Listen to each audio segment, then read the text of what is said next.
Supreme court से देश के 3 बड़े राज्यों की बीजेपी सरकारों को फटकार लगी है। डबल इंजन का दम भरने वाली ये सरकारें किस कदर तमाम मोर्चों पर फेल हो रही हैं, इसको लेकर अब अदालत ने सख्त रुख अपनाया है। कोर्ट ने इन सरकारों पर गुमराह करने का इल्जाम लगाते हुए डेडलाइन तय कर दी है, जिससे इन तीनों सरकारों पर दबाव बढ़ गया है। तो क्या है पूरा मामला, जानेंगे इस रिपोर्ट में। चंबल के बीहड़ों में रेत माफियाओं का आतंक इस कदर बढ़ गया है कि अब देश की सबसे बड़ी अदालत को सीधे दखल देना पड़ा है। सुप्रीम कोर्ट का पारा इस समय 7वें आसमान पर है और इस बार निशाने पर आई है 3 राज्यों की बीजेपी सरकारें। जस्टिस विक्रम नाथ और जस्टिस संदीप मेहता की पीठ ने चंबल घड़ियाल अभ्यारण्य में चल रहे अवैध रेत खनन को लेकर राजस्थान, मध्य प्रदेश और उत्तर प्रदेश की सरकारों को ऐसी तगड़ी फटकार लगाई है कि प्रशासनिक गलियारों में हड़कंप मच गया है। आइए समझते हैं कि ये मामला क्या है।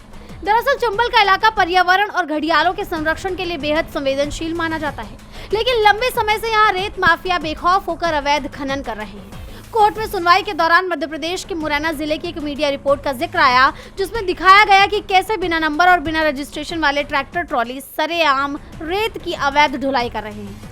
इस पर सुप्रीम कोर्ट के जजों ने सख्त नाराजगी जताते हुए कहा कि अगर ये रिपोर्ट सच है तो इसका मतलब है कि अधिकारियों ने अदालत में झूठा हलफनामा दाखिल किया है। ये सीधे सीधे गुमराह करने की कोशिश है। राजनीतिक गलियारों में इस फैसले के बाद चर्चाएं तेज हो गई हैं। यूपी में योगी आदित्यनाथ, एमपी में मोहन यादव और राजस्थान में भजन लाल शर्मा की सरकारें हैं।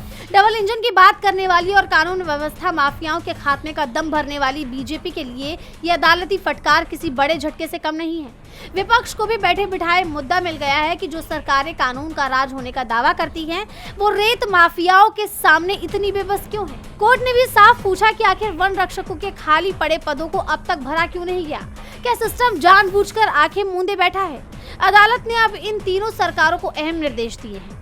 सबसे पहले 6 महीने की डेडलाइन दी गई है। प्रभावित इलाकों में सीसीटीवी कैमरे, कंट्रोल सेंटर और मॉनिटरिंग सिस्टम हर हाल में 6 महीनों के भीतर पूरी तरह चालू होने चाहिए।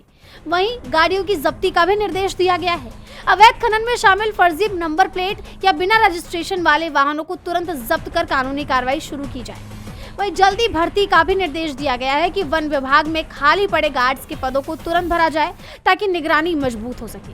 वहीं अब देखना होगा कि सरकारें चंबल के सिंडिकेट पर कब और कैसे नकेल कसती हैं, क्योंकि कोर्ट ने साफ कर दिया है कि अब कोई बहानेबाजी नहीं चलेगी। डीबी लाइव की रिपोर्ट। हमारे चैनल से जुड़े रहने के लिए YouTube पर टाइप करें डीबी लाइव, सब्सक्राइब बटन को क्लिक करें और बेल आइकन को दबाना न भूलें ताकि खबरें आप तक पहुंचती रहें।